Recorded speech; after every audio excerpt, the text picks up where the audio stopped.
और वहां काम करते हैं। वहां समंदर में जो कमर्शियल शिप चलते हैं उनमें भारतीय क्रू मेंबर्स की संख्या भी बहुत अधिक है। ऐसे अलग अलग कारणों के चलते भारत की चिंताएं स्वाभाविक रूप से अधिक है। इसलिए ये आवश्यक है कि भारत की संसद से इस संकट को लेकर एक मत और एकजुट आवाज दुनिया में जाए।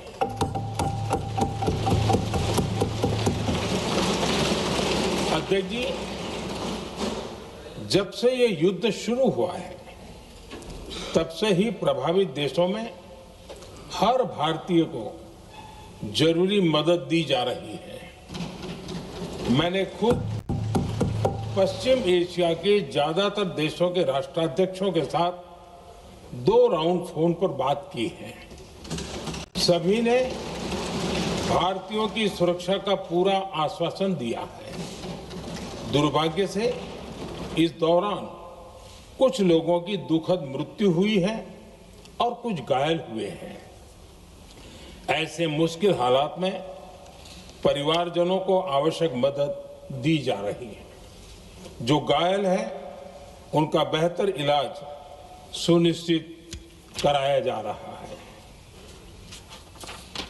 अध्यक्ष जी, प्रभावित देशों में हमारे जितने भी मिशन हैं वो निरंतर भारतीयों की मदद करने में जुटे हैं। वहां काम करने वाले भारतीय हो या फिर जो टूरिस्ट वहां गए हैं, सभी को हर संभव मदद दी जा रही है। हमारे मिशन नियमित रूप से एडवाइजरी जारी कर रहे हैं। यहां भारत में और अन्य प्रभावित देशों में 24/7 कंट्रोल रूम और आपातकालीन हेल्पलाइन स्थापित की गई है। इनके माध्यम से सभी प्रभावितों को त्वरित जानकारी दी जा रही है। अध्यक्ष जी, संकट की स्थिति में देश विदेश में भारतीयों की सुरक्षा हमारी बहुत बड़ी प्राथमिकता रही है। युद्ध शुरू होने के बाद से लेकर अब तक 3,75,000 से अधिक भारतीय सुरक्षित भारत लौट चुके हैं। ईरान से ही अभी तक लगभग 1,000 भारतीय सुरक्षित वापस लौटे हैं। इनमें 700 से अधिक मेडिकल की पढ़ाई करने वाले युवा हैं। खाड़ी देशों में भारतीय स्कूलों में हजारों विद्यार्थी पढ़ते हैं।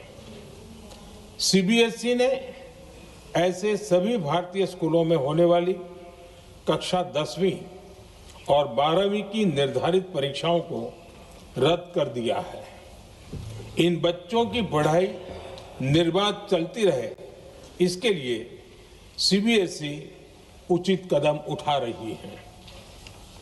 यानी सरकार संवेदनशील भी है, सतर्क भी है और हर सहायता के लिए तत्पर भी है। माननीय अध्यक्ष जी, भारत में बड़ी मात्रा में कच्चा तेल, गैस और फर्टिलाइजर जैसी अनेक जरूरी चीजें हॉर्मुज स्ट्रेट के रास्ते से आती हैं। युद्ध के बाद से ही हॉर्मुज स्ट्रेट में जहाजों का आना जाना बहुत चुनौतीपूर्ण हो गया है। बावजूद इसके हमारी सरकार का ये प्रयास रहा है कि पेट्रोल, डीजल और गैस की सप्लाई बहुत ज्यादा प्रभावित न हो। देश के सामान्य परिवारों को परेशानी भी कम से कम हो, इस पर हमारा फोकस रहा है। हम सभी जानते हैं, देश अपनी जरूरत की 60% एलपीजी आयात करता है। इसकी सप्लाई में अनिश्चितता के कारण सरकार ने एलपीजी के डोमेस्टिक उपयोग को प्राथमिकता दी है। साथ ही एलपीजी के देश में ही उत्पादन को भी बढ़ाया जा रहा है। पेट्रोल डीजल की सप्लाई पूरे देश में सुचारू रूप से होती रहे, इस पर भी लगातार काम किया गया है। अध्यक्ष जी, आज की इन परिस्थितियों में एनर्जी सिक्योरिटी को लेकर बीते एक दशक में उठाए गए कदम और भी प्रासंगिक हो गए हैं। भारत ने बीते 11 वर्षों में अपनी एनर्जी इंपोर्ट का डाइवर्सिफिकेशन किया है। पहले क्रूड ऑयल, एलएनजी, एलपीजी ऐसी एनर्जी जरूरतों के लिए 27 देशों से इंपोर्ट किया जाता था। वहीं आज भारत 41 देशों से एनर्जी इंपोर्ट करता है। अध्यक्ष जी, बीते दशक में भारत ने संकट के ऐसे ही समय के लिए कच्चे तेल के भंडारण को भी प्राथमिकता दी है। आज भारत के पास 53 लाख मीट्रिक टन से अधिक का स्ट्रेटेजिक पेट्रोलियम रिजर्व है और 65 लाख मीट्रिक टन से अधिक के रिजर्व की व्यवस्था पर देश काम कर रहा है। हमारी तेल कंपनियों के पास जो रिजर्व रहता है वो अलग है। बीते 11 वर्षों में हमारी रिफाइनिंग कैपेसिटी में भी उल्लेखनीय वृद्धि हुई है। अध्यक्ष जी, सरकार अलग अलग देशों के सप्लायर्स के साथ भी लगातार संपर्क में है। प्रयास ये है कि जहां से संभव हो वहां से तेल और गैस की सप्लाई होती रहे। भारत सरकार गल्फ और आसपास के शिपिंग रूट्स पर निरंतर नजर बनाए हुए है। हमारा प्रयास है कि तेल हो, गैस हो, फर्टिलाइजर हो, ऐसे हर जरूरी सामान से जुड़े जहाज भारत तक सुरक्षित पहुंचे। हम अपने सभी वैश्विक सहयोगियों के साथ निरंतर संवाद कर रहे हैं ताकि हमारे मैरीटाइम कॉरिडोर सुरक्षित रहे। ऐसे प्रयासों के कारण बीते दिनों हॉर्मुज स्ट्रेट में फंसे हमारे कई जहाज भारत आए भी हैं।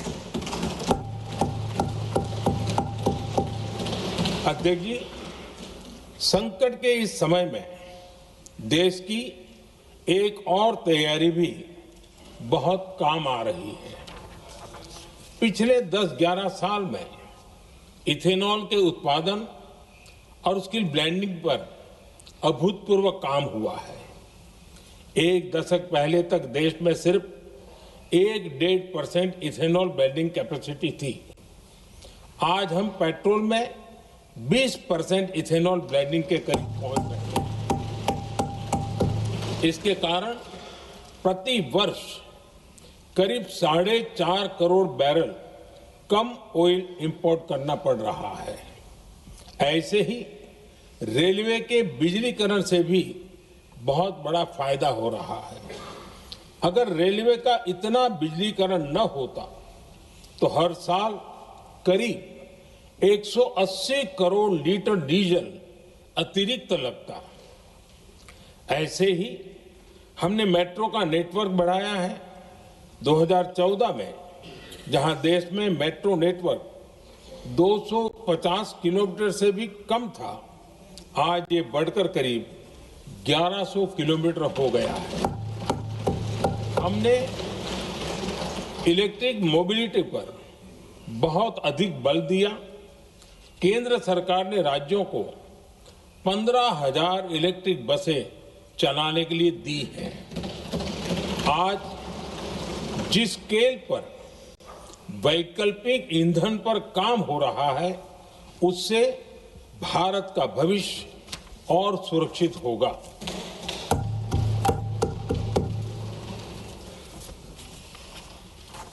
आदरणीय अध्यक्ष जी, हम जानते हैं कि एनर्जी आज इकोनॉमी की रीढ़ है और ग्लोबल एनर्जी नीड्स को पूरा करने वाला एक बड़ा सोर्स वेस्ट एशिया है।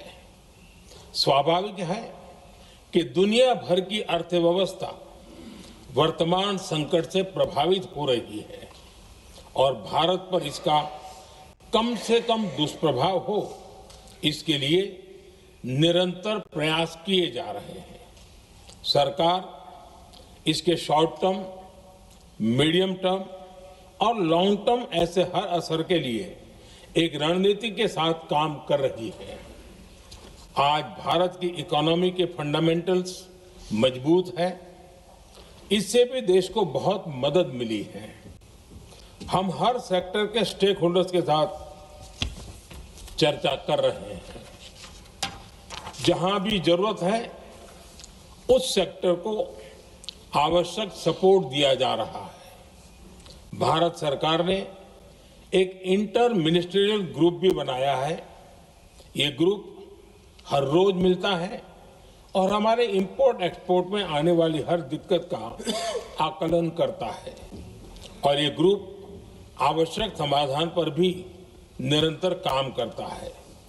मुझे पूरा भरोसा है कि सरकार और इंडस्ट्री के साझा प्रयासों से हम परिस्थितियों का बेहतर सामना कर पाएंगे। माननीय अध्यक्ष जी, एक बड़ा सवाल ये है कि युद्ध का खेती पर क्या प्रभाव होगा। देश के किसानों ने हमारे अन्न के भंडार भर रखे हैं, इसलिए भारत के पास पर्याप्त खाद्यान्न है। हमारा ये भी प्रयास है कि खरीफ सीजन की ठीक से बुआई हो सके। सरकार ने बीते सालों में आपात स्थिति से निपटने के लिए खाद की पर्याप्त व्यवस्था भी की है। अतीत में भी हमारी सरकार ने दुनिया के संकटों का बोझ किसानों पर नहीं पड़ने दिया था। कोरोना और उस समय के युद्धों के दौरान उस समय भी ग्लोबल सप्लाई चेन में डिस्ट्रप्शन आ गई थी।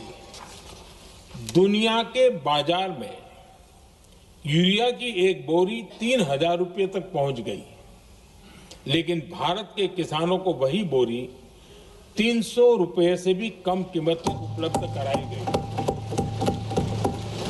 अध्यक्ष जी, देश के किसानों को इस प्रकार के संकटों से बचाने के लिए भी बीते वर्षों में अनेक कदम उठाए गए हैं। पिछले एक दशक में देश में 6 यूरिया प्लांट शुरू किए गए हैं। इससे सालाना 76 लाख मैट्रिक टन से अधिक की यूरिया प्रोडक्शन कैपेसिटी जुड़ी है। इस दौरान डीएपी और एनपीकेएस जैसी खाद का घरेलू उत्पादन भी करीब 50 लाख मैट्रिक टन बढ़ाया गया है। इतना ही नहीं, तेल और गैस की तरह खाद के आयात को भी डाइवर्सिफाई किया गया है। ऐसे ही डीएपी और एनपीके के आयात के लिए भी हमने अपने विकल्पों को विस्तार किया है। अध्यक्ष जी, सरकार ने देश के किसानों को made in India nano urea का विकल्प भी दिया है। सरकार किसानों को प्राकृतिक खेती के लिए भी प्रोत्साहित कर रही है। पीएम कुसुम योजना के तहत किसानों को 22 लाख से ज्यादा सोलर पंप दिए गए हैं। इससे भी डीजल पर उनकी निर्भरता कम हुई है। मैं सदन के माध्यम से देश के किसानों को विश्वास दिलाता हूं कि सरकार किसानों की हर संभव मदद करती रहेगी।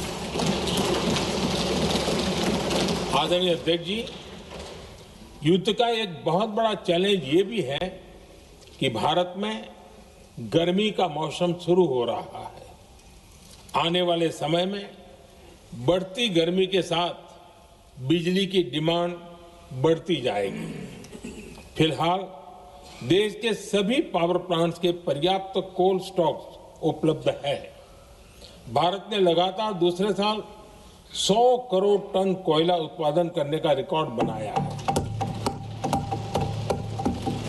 पावर जनरेशन से लेकर पावर सप्लाई तक के हमारे सभी सिस्टम की निरंतर मॉनिटरिंग भी की जा रही है और सरकार की तैयारियां उसको रिन्यूएबल एनर्जी से भी मदद मिली है। बीते दशक में रिन्यूएबल एनर्जी की तरफ देश ने बड़े कदम उठाए हैं। आज हमारी total installed power generation capacity का आधा हिस्सा रिन्यूएबल सोर्स से आता है। हमारी कुल रिन्यूएबल क्षमता आज 250 गीगावाट के ऐतिहासिक आंकड़े को पार कर गई है। बीते 11 वर्षों में देश ने अपनी सोलर पावर कैपेसिटी करीब 3 गीगावाट से बढ़ाकर 140 गीगावाट तक पहुंचाई है। बीते वर्षों में देश में करीब 40 लाख रूफटॉप सोलर लगे हैं। इसमें पीएम सूर्यघर मुफ्त बिजली योजना से भी लोगों को काफी मदद मिली है। गोवर्धन योजना के तहत देश में आज 200 कॉम्प्रेस्ड बायोगैस प्लांट भी काम करना शुरू कर चुके हैं।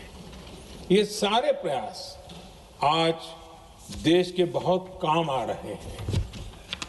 सरकार ने भविष्य की तैयारी और बढ़ाते हुए शांति एक्ट माध्यम से देश में न्यूक्लियर एनर्जी के उत्पादन को भी प्रोत्साहित किया है। कुछ ही दिन पहले small hydro power development scheme को भी हरी झंडी दी गई है, जिससे अगले 5 वर्षों में 1500 मेगावाट नई हाइड्रो पावर कैपेसिटी जोड़ी जाएगी। आदरणीय अध्यक्ष जी,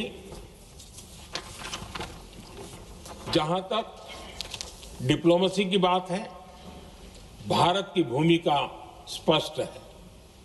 शुरुआत से ही हमने इस संघर्ष को लेकर अपनी गहरी चिंता व्यक्त की है। मैंने स्वयं भी पश्चिम एशिया की सभी संबंधित नेताओं से बातचीत की है। मैंने सभी से तनाव को कम करने और इस संघर्ष को खत्म करने का आग्रह किया है। भारत ने नागरिकों, एनर्जी और ट्रांसपोर्ट से जुड़े इंफ्रास्ट्रक्चर पर हमलों का विरोध किया है। कमर्शियल जहाजों पर हमला और हॉर्मुज स्ट्रेट जैसे अंतर्राष्ट्रीय जलमार्ग में रुकावट अस्वीकार्य है। भारत डिप्लोमेसी के जरिए युद्ध के इस माहौल में भी भारतीय जहाजों के सुरक्षित आवागमन के लिए निरंतर प्रयास कर रहा है। अध्यक्ष महोदय, भारत हमेशा से ही मानवता के हित में और शांति के पक्ष में अपनी आवाज उठाता रहा है। मैं फिर कहूंगा कि बातचीत और कूटनीति ही इस समस्या का समाधान है। हमारे हर प्रयास तनाव को कम करने, इस संघर्ष को समाप्त करने के लिए है। इस युद्ध में किसी के भी जीवन पर संकट मानवता के हित में नहीं है। इसलिए भारत का प्रयास सभी पक्षों को जल्द से जल्द शांतिपूर्ण समाधान के लिए प्रोत्साहित करने का है। अध्यक्ष जी, जब ऐसे संकट आते हैं तो कुछ तत्व इसका गलत फायदा उठाने की कोशिश भी करते हैं। इसलिए कानून व्यवस्था सुनिश्चित करने वाली सभी एजेंसियों को अलर्ट पर रखा गया है। कोस्टल सिक्योरिटी हो, बॉर्डर सिक्योरिटी हो, साइबर सिक्योरिटी हो, स्ट्रेटेजिक इंस्टॉलेशंस हो, सबकी सुरक्षा को और मजबूत किया जा रहा है।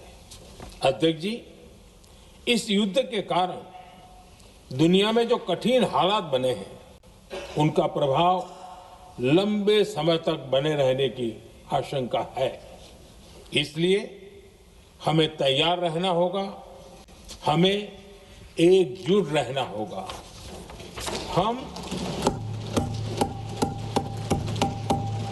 हम कोरोना के समय भी एकजुटता से ऐसी चुनौतियों का सामना कर चुके हैं।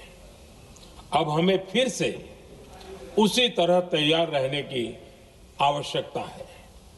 धीरज के साथ, संयम के साथ, शांत मन से हमें हर चुनौती का मुकाबला करना है और यही हमारी पहचान है, यही हमारी ताकत है। और हां, हमें बहुत सावधान और सतर्क भी रहना है।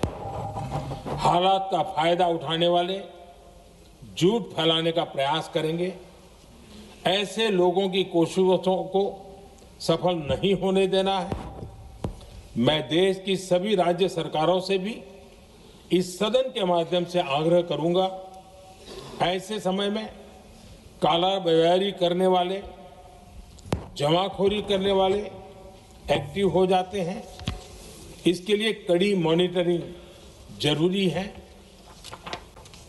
जहां से भी ऐसी शिकायतें आती हैं, वहां त्वरित कार्रवाई होनी चाहिए।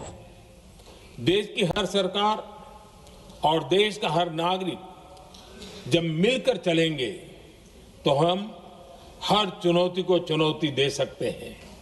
इसी आग्रह के साथ मैं अपना वक्तव्य समाप्त करता हूं। बहुत बहुत धन्यवाद। माननीय सदस्यगण, जिन्हें आज अपना नियम 377 के अधीन मामले उठाने हैं, वे व्यक्तिगत रूप से सभा पटल पर अपना प्रस्तुत पटल पर रख सकते हैं। आइटम नंबर 15 वित्त विधेयक 2026। माननीय वित्त मंत्री जी। Sir, I rise to move for leave that the bill to give effect to the financial proposal of the central government